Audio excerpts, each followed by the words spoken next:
Today I'm going to show you a cheese that many people have never heard of, halloumi.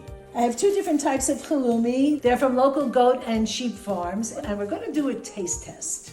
Now we've washed halloumi, and before I actually washed it, I started heating the pan up because it's a non-stick pan and it takes a while to heat up. I like to do it at a medium-high temperature so it gets nice and golden. The trick about halloumi is that when you heat it up, it gets melty. Fun fact, halloumi started here, was created here in Cyprus over 1,000 years ago. Until recently, most people hadn't even tried halloumi. This is definitely done. It could be even a little less done, but I like it like this because I like it a little crispier on the outside. Now we're going to do a taste test. This one was the one that initially was saltier, and this is the one that had the other kind of packaging. Here you go.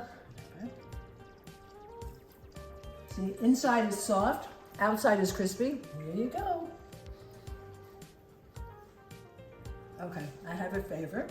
My favorite was this one, the one that was saltier in the beginning, but the way you eat this is with melon.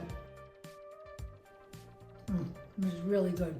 The perfect combination of salty and sweet.